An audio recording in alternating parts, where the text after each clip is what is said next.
Friends, welcome back. Khan sir पर FIR। Bihar के coaching industry में छिड़ी बड़ी जंग। चलो देखें, वीडियो शुरू करते हैं। वीडियो शुरू करने से पहले अगर आप चैनल पर नए हो और आपने अभी तक सब्सक्राइब नहीं किया तो जल्दी से पहले सब्सक्राइब के बटन और बेल आइकन को क्लिक कर लो ताकि आपको हमारे सारे न्यू वीडियोस के नोटिफिकेशन मिल जाएं जैसे हम अपलोड करें। अगर आपको वीडियो पसंद आता है प्लीज़ लाइक एंड शेयर। चलिए शुरू करते हैं।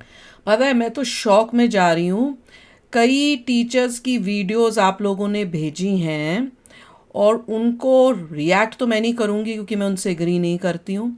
ये सारे यूट्यूब के टीचर्स, लेडीज़ एंड मेन, सब जो है इस तरह से बच्चों को, मतलब क्या कहते हैं कि बड़खला ले, हिंदी में यही बोलते हैं, और उसमें अपना सपोर्ट दिखा रहे हैं खान को, जिसने इतना गलत किया। उस बात पे तो बात कर नहीं रहे, इधर उधर की बातों से बच्चों को भड़काकर उस टाइप से कर रहे हैं क्योंकि वो बच्चे ज़्यादा इंटेलिजेंट नहीं है। और मतलब शॉकिंग बात यह है कि ये टीचर्स, मतलब जो बनाते हैं वीडियोस पढ़ाने के लिए, मुझे नहीं पता वो पढ़ाते क्या हैं क्योंकि मैंने सिर्फ वही वीडियो देखी है। मतलब उनका ये टॉपिक होता है पढ़ाने का, ये पढ़ाते क्या हैं? मतलब कोई सब्जेक्ट नहीं पढ़ा रहे, करंट अफेयर्स के नाम पे पढ़ाते हैं, या फिर इस टाइप की मिर्च मसाला जो न्यूज आती है उनको, उनके बारे में बात करते हुए तो पढ़ाना भी नहीं हुआ। मतलब वो तो मिर्च मसाला चैनल हुए। मैंने 2-3 वीडियो लोगों का देखा जो आप लोगों ने भेजी और मैंने कहा ये टीचर्स हैं। इसमें जिसको डॉक्टर बनना है, इंजीनियर बनना है, जिसको IAS का बनना है, इनके पास नहीं आएंगे तो कभी नहीं बन पाएंगे। पता नहीं कौन सी लेडी, वो उसको मैंने देखा और उसकी बात से लग रहा था उसको थोड़ी इंग्लिश आती होगी, पर जिस तरह से उसने वीडियो शुरू किया, मैं तो 2 लाइन 3 लाइन सुन के मैंने वहीं बंद कर दिया। मैंने कहा ये टीचर है, ये मतलब पूरा खान को सपोर्ट में आके बैठ के ये वीडियो बना रही है। वो तुम टीचर हो, बच्चों को पढ़ाने की जगह तुम इन टॉपिक्स में बच्चों को जो है उनका दिमाग खराब कर रही हो। पढ़ाने लिखाने की जगह डाइवर्शन कहाँ जा रहा है तुम्हारा? ये बोलने की जगह बच्चों तुम पढ़ाई पे फोकस करो और इस टाइप की चीज़ों पे ना करो, अपना करियर बनाओ। उसने एक पूरा 50 मिनट का वीडियो बनाया हुआ है इसी टॉपिक पे, खान के ऊपर, और ये दिखाने के लिए कि देखो चीजें छुपाने के लिए गवर्नमेंट कर रही है। नहीं, क्योंकि उसकी अब रोजी रोटी भी खतरे में आ रही है। हाँ, मैं वो उस एंगल से सोचा। मैंने कहा ये टीचर है, 50 मिनट का वीडियो। रोजी रोटी भी खतरे में आ रही है उसको। अगर तुम्हें वाकई देखना रिजल्ट तो देखो कितने लोग एनरोल हुए थे, उसमें से कितनों का मिलता है। हद हो गई, परसेंटेज इज वेरी लेस। एक बंदा बोल रहा है, ये जो दूसरा टीचर था जो जेल में है, कि भैया वो तो इतना शरीफ है, उसने तो बच्चों के लिए शादी नहीं की। मैं इतना हंसी, मजाक चल रहा है। मैंने कहा बच्चों के लिए शादी नहीं की भैया, उसकी पहले हिस्ट्री तो देखो, हुआ क्या होगा उसके साथ। मैंने कहा क्या फालतू के, और ये बच्चों को बता रहे हो तुम जी? भैया वो तुम बच्चों के लिए उसने शादी नहीं की है। हद ही हो गई है, बहुत ही। चलो वीडियो शुरू करते हैं। दोस्तों, बिहार की कोचिंग दुनिया में इस वक्त बड़ी हलचल चल रही है। कोचिंग वाले मास्टर लोगों के बीच गोली तक चल रही है। मैटर अब रीजनल से नेशनल बन गया है। जी हाँ, खान सर के बारे में बहुत सारी बातें हो रही है। इनफैक्ट इस पूरे मुद्दे पर आइए इस वीडियो में बात करने की कोशिश करते हैं, समझने की कोशिश करते हैं। सीसीटीवी कैमरा फुटेज को दे दिया गया है, चिन्हित कर लिया गया, गार्ड भी पहचान लिया, वहाँ पे बगल की कोचिंग वाला तो हमको है ये कब बोला, गार्ड भी पहचान लिया और ज्ञान बिंदु को बर्बाद करने का साजिश है। दोस्तों, बातें 2 जून की, जहां रात को ये गोलीबारी की खबर सामने आई। पटना के कलमकुआं थाना इलाके में बने खान सर के इंस्टीट्यूशन पर 15 से 20 उपद्रवियों ने अचानक से हमला कर दिया, ऐसा बोला जा रहा है। वहां जमकर पत्थरबाजी हुई, तोड़फोड़ हुई, पोस्टर्स भी फाड़ दिए गए। इस हमले में खान सर के इंस्टीट्यूशन का एक गार्ड भी गंभीर रूप से घायल हो गया। खान सर ने आरोप लगाया कि उनके बढ़ते दबदबे और बेहद कम फीस से बेहतर एजुकेशन देने की वजह से राइवल कोचिंग इंस्टीट्यूशन से चिढ़ते हैं। और वो भी प्रूव हो गया कि इसकी जो फीस है, जो हम सब यही सोचते थे बड़ी कम है जी बच्चों के लिए, ये ऑलमोस्ट फ्री पढ़ाता है, वो भी गलत साबित हो गया। इसके जो कोर्स हैं 30-30 हजार के कोर्स हैं, और मतलब बच्चों को कोई हाई फाई पढ़ाई नहीं हो रही, किसी हाई पोजीशन के लिए कि तुमको डॉक्टर बनाएंगे, वो बनाएंगे, उसके ऊपर नहीं है। गरीब बच्चों को ये ड्रीम्स देना कि तुम हवलदार बन जाओ या वो उस टाइप से बन जाओ, उसकी कोचिंग देता है ये। और साथ वाला भी, एक ही नहीं, दोनों का यही काम है। पढ़ा रहे हो कि इतना रिजल्ट हो जाएगा। यहाँ पे मेन यही है कि इतने काउंसलिंग में इतने लोगों को ना पढ़ाया जाए, तो अब प्रशासन से भी कहते हैं कि सिक्योरिटी ध्यान में रखा जाए, क्योंकि गरीब को भी पढ़ने का अधिकार है यहाँ। इसके साथ खान सर ने ये भी कहा कि गोलीबारी भी हुई। खैर पुलिस में एफआईआर दर्ज हुई, उसके बाद नाम आया कि पास के ही एक इंस्टीट्यूशन से कुछ लोग आए और ये तोड़फोड़ हुई और ये सारी बातें हुई और गिरफ्तारियां भी हुई। अब बात ये कि किसी की शिकायत पर कैसे पुलिस किसी को गिरफ्तार कर लेगी, बताइए, इस पे चर्चा हो रही है। कहने का मतलब है 2 जून 2026 की रात खान सर के coaching institute Khan global studies पर जो हमला और तोड़फोड़ हुई उसकी पूरी घटना वहां लगे सीसीटीवी कैमरों में भी रिकॉर्ड होगी।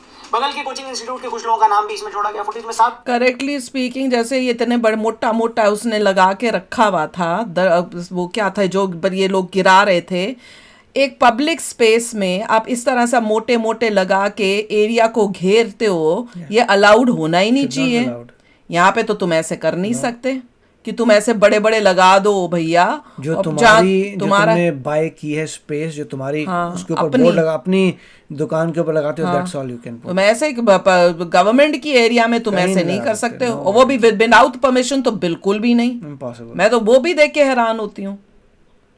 गेट को तोड़ा, वहां लगे सम्मान समारोह के पोस्टर्स फाड़े और गार्ड्स पर भी शायद हमला हुआ। पुलिस की शुरुआती जांच के अनुसार ये हमला अचानक नहीं था, बल्कि बिजनेस राइवलरी के कारण की गई प्लानिंग भी हो सकती है। पुलिस ने रोशन आनंद को इस पूरी कॉन्स्पिरेसी के मुख्य आरोपी के तौर पर गिरफ्तार किया और इसी के आधार पर उन्हें और उनके साथियों को गिरफ्तार करके जेल भेजा गया। अब कहानी यहाँ तक तो साफ थी, लेकिन इसके बाद एकदम से मामला पलट गया जब ये पता लगा, नया बवाल सामने आया। रोशन आनंद की गिरफ्तारी के बाद जब ज्ञान बिंदु कोचिंग के स्टूडेंट सड़कों पर उतरे और विरोध प्रदर्शन किया, तो उन्होंने पुलिस के सामने एक नया वीडियो सबूत पेश किया। वो खान सर का ही फायर लोगों ने किया है, उनका जो स्टाफ है उनका खुद वो उनका स्टाफ ही फायर किया है। बैनर को मतलब बैनर के लेके एक तरह का हुआ, मतलब बैनर क्या रोहन सरी का जो बैनर था उनको मतलब तोड़ दिया गया था, इसके लिए मतलब विवाद हो गया था। इस वीडियो ने केस का पासा पलट दिया। ज्ञान बिंदु की तरफ से जारी इस वीडियो में कहा गया है कि खान सर के प्राइवेट सिक्योरिटी गार्ड्स ने फायरिंग की है। पुलिस ने जब इस वीडियो के आधार पर खान सर के गार्ड्स को लेकर पूछताछ किया तो उन्होंने कबूल किया कि पथराव के जवाब में गोलियां चलाई गई थी। गार्ड्स ने पुलिस को दिए गए बयान में आरोप लगाया कि उन्हें गोली चलाने का आदेश दिया गया था। इसी बयान को आधार बनाकर पुलिस ने खान सर के खिलाफ भी कुछ केस दर्ज किए हैं। तो क्या खान सर की गिरफ्तारी होगी सर? जैसे मैंने आप लोगों को बताया कि जिस तरह का लोग एविडेंस आएगा उस सबसे कार्रवाई होगी, और इसमें जिसके पास भी एविडेंस आएगा, विधि व्यवस्था या इसमें एविडेंस ढूंढ रहे हैं। वहां पे उस टीचर को कोई एविडेंस ही नहीं था, उसको उठा के ले गए। मैं तो वहां पे भी शौक में हूँ। तुमने उसको क्यों उठाया? देखो ना, ये हमारा कोई रिश्तेदार ना वो हमारा रिश्तेदार, हम तो जो सही दिख रहा है और गलत दिख रहा है उस पे बात कर रहे हैं कि तुमने उसको किस लिए, फिर किस बिना पे बट कर। यहाँ तुम एविडेंस देख रहे हो 5-6 दिन से। कोई ज्यादा पॉपुलर है, गलती मत कर देना। जस्ट बिकॉज कोई ज्यादा पॉपुलर है, ज्यादा कनेक्टेड है, ज्यादा पावरफुल है, उसको ज्यादा फेवर मत कर देना। लॉ एंड ऑर्डर मगर इंडिया में पॉसिबल नहीं है, पॉसिबल नहीं है, बहुत बुरा हाल है। करेक्ट, वही जीतेगा जो बहुत कनेक्टेड है, बहुत पावरफुल है, बहुत पैसा वाला है, वही जीता है। और लोग इतने हैं इंडिया में कि इस टाइप के लोगों को पावरफुल अमीर बनाने में हेल्प कर दी। Law and order is very poor. ये अपने आप नहीं बनते, ये हम लोग, आप लोग बनाते हो ऐसे लोगों को। उन सब पे सख्त कार्रवाई की जाएगी। ये देखो, ये बच्चे हैं, पढ़ने लिखने की जगह ये टीचरों के लिए खड़े हो गए, जिन टीचर ने तुमको ही लूटने के लिए बैठे हैं। ये तुम ही को लूट रहे हैं, तुम्हें ढंग की फैसिलिटी नहीं दे रहे, ये बोल के भी हम सस्ता दे रहे हैं या नहीं दे रहे।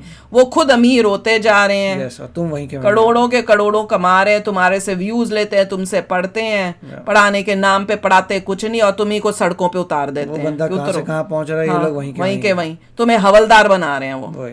हाँ, खुद तो करोड़ों कमाएंगे, तुम्हें हवलदार बनाएंगे। अभी मामला इतना भी आसान नहीं जितना दिख रहा है। खान सर के सपोर्टर्स ये कह रहे हैं कि लोग इनसे इसलिए चिढ़ते हैं क्योंकि ये कम फीस में गरीबों को पढ़ाते हैं, और वो कितना गलत है वो भी पता चल गया। यहाँ से हजारों बच्चे पुलिस भर्ती में सिलेक्ट भी हो रहे हैं। कई एक्सपर्ट्स बता रहे हैं कि ये बयान आमतौर पर पुलिस पर दबाव बनाने के लिए किया गया था। इसके अलावा दर्ज बयानों को देखने पर ये पता चलता है कि 2 जून की रात को जब पहली बार पुलिस मौके पर पहुंची तो पटना पुलिस के आला अधिकारियों ने सीसीटीवी फुटेज के आधार पर साफ कहा कि वहां सिर्फ पथराव और मारपीट हुई है, फायरिंग नहीं हुई है। लेकिन खान सर की शुरुआती बयान ये बताते हैं कि उनके यहाँ पर फायरिंग भी हुई है। जब वीडियो सबूत सामने आया तो पता चला कि फायरिंग विपक्षी गैंग ने नहीं, बल्कि यहाँ पे क्लियर ये करना चाहिए कि खान ने खुद अपने मुंह से वो भी वीडियो दिखानी चाहिए। हाँ, वीडियो वो भी दिखाओ जिसमें खान ने खुद बोला कि मेरे आंखों के सामने चारों तरफ से हुई, और मेरे आंखों के सामने मैंने खुद देखा 7 से 8 राउंड किए, और किसने किए? साथ वाली बगल वाले कोचिंग वाले। That was the biggest thing. ये उसने बोला था। 8-10 राउंड तो हम देखे हैं यहाँ पे। देखिए उस समय इतना घटना हुआ। अभी जो घायल है, जो मेन, हम लोग तो अंदर से भी अपने चेंबर में थे। दूसरे पक्ष का कहना है कि खान सर ने पुलिस को गुमराह करने और राइवल कोचिंग के डायरेक्टर रोशन आनंद को बुरी तरह फंसाने के लिए मामले को जरूरत से ज्यादा बढ़ा चढ़ाकर और झूठे दावों के साथ पेश किया ताकि वो खुद विक्टिम कार्ड खेल सके, ऐसा उनके राइवल्स बोल रहे हैं। ये जो है पूरी तरीका से अगर देखा जाए तो हमको और ज्ञान बिंदु को बर्बाद करने का साजिश है, और जहाँ तक घटना का सवाल है, घटना की जानकारी मेरे को थी भी नहीं। मैं पिछले 3 दिन से बीमार चल रहा हूँ और मैं किडनी का पेशेंट हूँ। अब उससे सवाल ये उठता है कि पटना में तमाम कोचिंग वाले हैं, मतलब जितने लोग पटना में रहते हैं सब के सब उसके बाद अपना वो कार्ड खेलते हैं, क्या बोलते हैं, विक्टिम कार्ड। अब मैं जो हूँ किडनी का पेशेंट हूँ, ठीक है, ठीक है, पर ये बोल के किस तरह से लोगों को करना वो भी दिखता है। सब के सब कोई भी दुख होता है देखकर। कोई भी बच्चों के फ्यूचर के लिए नहीं आया, उनको बच्चों के फ्यूचर से लेना देना नहीं है, कमाई से लेना देना है। अगर इतना ही बच्चों के फ्यूचर के लिए होता ना तो दोनों इस तरह से ना कुत्ते बिल्ली की तरह लड़ नहीं रहे होते। इस फोटो से पता चलता है पॉपुलेशन कितनी ह्यूज है गॉड, पूरी और जो गली भरी पड़ी है। एजुकेशन सिस्टम कितना घटिया है कि आपको कोचिंग करनी पड़ रही है। हाँ, और जगह कितनी गंदी और उस टाइप से रखी हुई है जहाँ पे बच्चों ने आना है। करेक्ट। ऐसे में ये बवाल हुआ क्यों? और they have no clue what is going on और with हर their life. जगह मतलब एडवर्टाइजमेंट के बोर्ड ही बोर्ड, मतलब पढ़ाना कम, एडवर्टाइज करके कस्टमर्स गेन करने हैं। ये इनके लिए कस्टमर्स हैं, इतने स्टूडेंट्स सारे नहीं। बच्चों को ये इस चीज का असेसमेंट ही नहीं है कि उनकी हालत खराब है, चलने तक की जगह नहीं होती। और पढ़ाई कम और उनको भी रील्स बनाना कैमरे में, ये है। ये सब जो सड़कों पे आए हैं पढ़ने वाले बच्चे होते तो अभी पढ़ रहे होते, हाथ में कैमरा लेके ये रील्स बना रहे हैं। इनके लिए ये मौज मस्ती लग रही है क्या ना, में बच्चों को पढ़ाने का गेम देखो हंस रहे हैं जैसे कोई मजाक हो रहा है, कोई गेम खेलने आए हैं या कोई इनकी पिकनिक चल रही है। पढ़ने वाला बच्चा टेंशन में होता है कि भैया मेरा एग्जाम आने वाला है, मुझे पढ़ना है, मेरे माँ बाप मेरा लिए इतना पैसा खर्च करें, मैं तो कमरे में बैठ के अपना पढ़ाई करूं। ये बच्चे हैं।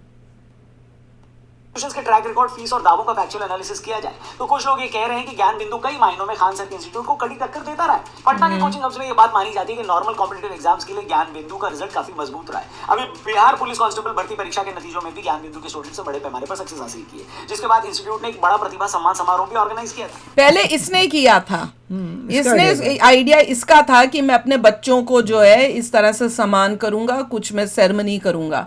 उसका पता करके खान को हुआ कि मैं भी करूं। कितने बच्चे अभी ये जो यूपीएससी, नीट और जीए से यहाँ से जाते हैं, परसेंटेज बताओ। कोई भी नहीं क्लियर करता होगा, मुझे तो नहीं लगता परसेंटेज। हाँ, कि मीडिया में आमतौर पर ये नैरेटिव है कि खान सर ही सबसे सस्ती एजुकेशन देते हैं, लेकिन पटना के जमीनी कोचिंग मार्केट में हम भी बेहद एग्रेसिव लो कॉस्ट मॉडल अपना रखे हैं। अब देखिए कौन ज्यादा सस्ता पढ़ा रहा है, कौन ज्यादा महंगा पढ़ा रहा है, ये डिबेट तो चलती रहेगी और लोग अपने डेटा और फैक्ट्स लाके लोगों को बताते रहेंगे। लेकिन यहाँ पर बात ये है कि जिन शिक्षकों को, जिन सर लोगों को बच्चों को सही शिक्षा देकर अच्छा आदमी बनने के लिए प्रेरणा स्रोत माना जाता है, वो ये बच्चे बना रहे हैं। बच्चों को इस तरह से पढ़ा के उन्होंने उनको इस तरह की गुंडागर्दी के लिए रेडी किया हुआ है। बस में इस तरीके से लड़ रहे हैं। अगर लड़ रहे हैं तो ये क्या मैसेज देगा स्टूडेंट्स के मन में भी और समाज के मन में भी? इसके ऊपर डिबेट चल रही है सोशल मीडिया और मीडिया पर लगातार लोग अपने अपने कमेंट्स कर रहे हैं। देखिए आप फला सर के फैन है या दूसरे वाले सर के फैन है, किस खेमे में है, किसको फैन बन जाओ, वो तुम्हारी परवाह नहीं करते। तुम्हें उन्होंने पैसे कमाने का जरिया किया हुआ और शो ये करते हैं कि हम बड़े टीचर हैं।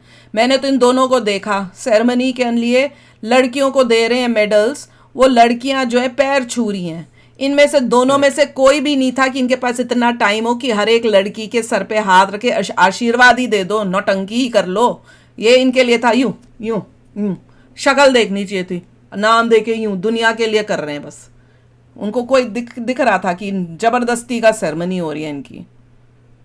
अपनी स्ट्रेंथ दिखा सकते हैं, लेकिन इससे मामला सुलझेगा नहीं बल्कि और ज्यादा बिगड़ता चला जाएगा। अब मीडिया देखें या सोशल मीडिया देखें, दोनों पक्ष के लोग आपस में लगातार आ रहे हैं और एक दूसरे पर इल्जाम लगा रहे हैं, पर यहाँ पर सबसे बड़ा अच्छा हुआ है लगाओ, तुम्हारी दोनों की पोल खुली। मैं तो कहती हूँ यही अच्छा, ये ऐसा ना होता ना तो पता नहीं और कितने सालों तक ये टीचर के नाम पे बच्चों की जिंदगियां खराब कर रहे होते और कमा रहे होते, पैसे छाप रहे होते।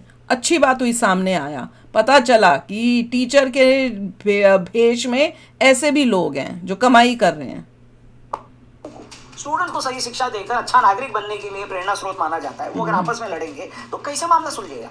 वो खाली आपस में नहीं लड़ रहे, वो बच्चों को भी भड़का रहे हैं। क्लासरूम में बैठ के जब तुमको पढ़ाना होता है वो इस बातों पे चर्चा कर रहे हैं और अपना पक्ष दिखाने की कोशिश करें कि हमारे साथ बड़ा बुरा हो रहा है, पुलिस तो कुछ कर ही नहीं रही है, इसीलिए हमको करना पड़ा। ये जो फायरिंग की हमने इसलिए की पुलिस तो आ ही नहीं रही थी। करने की नहीं हो रही है, बल्कि सारे टीचरों से, सारे शिक्षकों से ये पूछने की हो रही है कि भैया ये बताइए कि अगर आप लोग आपस में ऐसे लड़ेंगे या कॉम्पिटिटिव बने रहेंगे, कॉम्पिटिटिव बने रहने में प्रॉब्लम नहीं, उसके बदले में जो वायलेंस हो रहा है उसके ऊपर सवाल उठाया जा रहा है, तो इससे बच्चों में क्या मैसेज जाएगा? तो अगर आप लोग एक खेमा बनाकर एक दूसरे के ऊपर हमला करेंगे, मैं शब्दों से हमला करने की भी बात कर रहा हूँ, अगर ऐसे ही अटैक करते रहेंगे, आइडियोलॉजिकली एक दूसरे के दुश्मन बने रहेंगे, तो देश के नेताओं से आप लोग कैसे लड़ेंगे? देश के नेताओं से? तो ये कोई नेताओं से कम है? ये अपनी पॉलिटिक्स कर रहे हैं स्टूडेंट्स के साथ, वो तो एडल्ट्स के साथ करते हैं ना। ये तो और भी घटिया है, ये तो बच्चों की जिंदगियों के साथ करें, बच्चों के जिनके ब्रेन्स अभी डेवलप ही नहीं हुए हैं, वो तो उनको तो लगता होगा जो टीचर बोल रहा है वही सही है, क्योंकि वही हमें भी बताया जाता था, टीचर से सीखने जाते हैं, ये कुछ और ही सिखा रहे हैं। जांच सही तरीके से होनी चाहिए, जिसने भी कानून तोड़ा है उसको सजा मिलनी चाहिए, लेकिन टीचर से हम ये रिक्वेस्ट करते हैं कि भैया स्टूडेंट्स के भविष्य की खातिर आप लोग तो कम से कम आपस में न लड़ें, क्योंकि अगर आप लोग आपस में नहीं लड़ेंगे और एकजुट होंगे तो आपके बच्चे भी एकजुट एकजुट हो गए ना तो खा जाएंगे बच्चों को इस तरह से बेवकूफ़ बनाकर। मैं तो फिर बोलूंगी कि अच्छा हुआ ये सब हो रहा है, तभी नजर आया कि अंदर की गेम क्या है, नहीं तो आपको हमको कभी नहीं पता लगता। मिलकर इस करप्ट सिस्टम के खिलाफ आवाज भी उठा सकेंगे और इसको बदलने में मदद भी कर सकेंगे। खुद करप्शन कर रहे हैं। वरना अगर इस तरीके से ही लड़ाई होती रही कोचिंग वालों के बीच आपस में, तो देश में कोचिंग माफिया का राज हो गया, मीडिया तो ये बोलेगा ही हो गया। और क्या, ये कोचिंग माफिया नहीं है कि बच्चों के दिमाग के साथ खेला जा रहा है पढ़ाई के नाम पर। आप क्लासरूम में या क्लास में, ऑनलाइन क्लास में इस टाइप की वीडियोस बना के या इस टॉपिक पे 1 सेकंड की बात भी कैसे कर सकते हो? यहाँ पे अगर कोई टीचर होता और ये क्लासरूम में बात कर रहा होता ना, उसको उसी टाइम नौकरी से निकाल दिया जाता। You are supposed to just speak to teach, आप इस टाइप की बातें नहीं कर सकते। खोद कर निकालेगा जो सही नहीं होंगी और लोगों के सामने आएंगी, तो आप ही लोगों का रेपुटेशन धूमिल होगा। इसलिए यहाँ पर सबसे जरूरी बात समझनी ये है कि अगर आपस में लड़ाई कम होगी तभी तो सिस्टम से जो लड़ाई लड़ने की कोशिश की जा रही है वो बढ़ेगी। ये आपस की लड़ाई की प्रॉब्लम नहीं है, ये आपस की लड़ाई नहीं है, कुकर्मा की ये है। कुकर्मा है। Stop doing Kukarma, things will be okay। या काम तक पहुंचेगी, वरना आप झूठ बोल रहे हो, आप बच्चों को, पेरेंट्स को, दुनिया को ये दिखा रहे हो हमारे कॉलेज, स्कूल, जो भी इंस्टीट्यूट है उससे इतने बच्चे निकल के जाते हैं, वो भी झूठ। पॉइंट ये नहीं है कि मतलब मिल के लूटो, हाँ, मतलब मिल के लूटो नहीं करना। झगड़ों को ऐसे दिखाया जाएगा आगे रख के और असली मुद्दा पीछे रह जाएगा। वैसे आप इस बारे में क्या सोचते हैं दोस्तों? कमेंट करके अपनी राय जरूर दीजिएगा। एक कोचिंग इंस्टीट्यूट वर्सेस दूसरा कोचिंग इंस्टीट्यूट, एक सर वर्सेस दूसरा सर, इसके ऊपर आप किस तरफ हैं और क्या लगता है आपको गलती किसकी है? दोनों क्या की। लगता है, आप जांच एजेंसी तो है नहीं, लेकिन सोशल मीडिया पर देखकर, सुनकर, पढ़कर, या फिर अगर आप उस जगह पर ही यानी पटना से ही, तो इस बारे में जरा कमेंट करके हमें जरूर बताइए। तो वही है, इनको ये बोलना कि एक दूसरे से लड़ना के नहीं, आपको इकट्ठे रॉन्ग। ये है जैसे इन्होंने बोला बहुत ही अच्छा कि ये जो तुम कुकर्म कर रहे हो, मिलके लूटने की बात नहीं है कि मिलके लूटो, यही तो ये कर रहे थे जब तक ये चुप थे, मिलके लूटा ही जा रहा था। करेक्ट। बेचारे ना स्टूडेंट्स ना पब्लिक, किसी को नहीं पता था। ये तो इनके साथ ये अब हुआ तभी पता चला कितना झूठ बोल सकते हैं टीचर करके अपनी फीस लगा रखी है। एक फ्री बोलता है, पता चला फ्री है नहीं। और दूसरा कि एक टीचर कितना झूठ बोल सकता है, कैसे बातों को ट्विस्ट करके मैनिपुलेट कर सकता है, वो पता चला। अचीवमेंट को इतना ह्यूज करके दिखाना, या नंबर्स गलत बताना कि कितने हमारे क्लियर हो रहे हैं। अब तो अगर ये गवर्नमेंट देख रही और अगर ये कुछ ऐसा सिस्टम नहीं बनाती कि तुम जब डिक्लेयर भी करते हो तो क्या बताते हो तुम बच्चों कितने क्लियर हुए हैं, वो किस बेसिस पे, कैसे प्रूफ के साथ बताओ, तो भी तो आप देख लेना। अगर नहीं होता कुछ ये सब, तो ये सिस्टम कितना एजुकेशन का बेकार है। और ये टीचर्स जो वैसे दुनिया भर की चीजों के ऊपर बात कर सकते हैं, ये हमारे देश में खराब है, ये पेपर लीक हो गया। अरे तुम क्या कर रहे हो? तुम भी तो इतना झूठ बोल के बच्चों को बेवकूफ बना रहे हो। अपने इंफ्रास्ट्रक्चर अच्छा कर लो, खुद तो अब ठीक हो जाओ, पहले खुद को ठीक करो। तुमने हॉल अच्छे कर रखे हैं, अपना जो तुमने कोचिंग का खोला है, ऊपर आ रही है वो अच्छी है, वो बाय गॉड इतनी जहाँ पे तुम जा रहे छोटी हो वो सी, अच्छी है। हम तो देख के हैरान हो रहे हैं, इतनी छोटी पैसा कमा रहे हो, हाँ, हॉस्पिटल से बेटर है कि इंफ्रास्ट्रक्चर ये बच्चों के लिए तो कर लो जो तुमको पैसे देते हैं। करेक्ट। HCD बच्चे के आने जाने के लिए, गली सी, इसको नहीं तुम ठीक कर सकते थे। क्लासरूम्स देखो, इतने कमरा सा, हॉल सा बना के ठूस दिया, वाई गॉड। और बात करते हैं ये दूसरी गलतियां निकालने, पहले खुद को सुधारो फिर दूसरों को सुधारना ही आप देश को सुधारना। कि इन बच्चों को अवेयरनेस नहीं है कि आउटसाइड ऑफ मे बी इस रीजन में कैसे एजुकेशन चल रही है। वही तो, किसी अच्छे इंस्टीट्यूट में गए होते दर्द आता, ओ माय गॉड यहाँ तो इतनी फैसिलिटी मिलती है, पढ़ाई भी होती होगी होपफुली। चलो यार, आप भी शेयर करना अपने थॉट्स। चलते हैं, मिलेंगे नेक्स्ट वीडियो में बहुत ही जल्द। Till then take care and bye bye.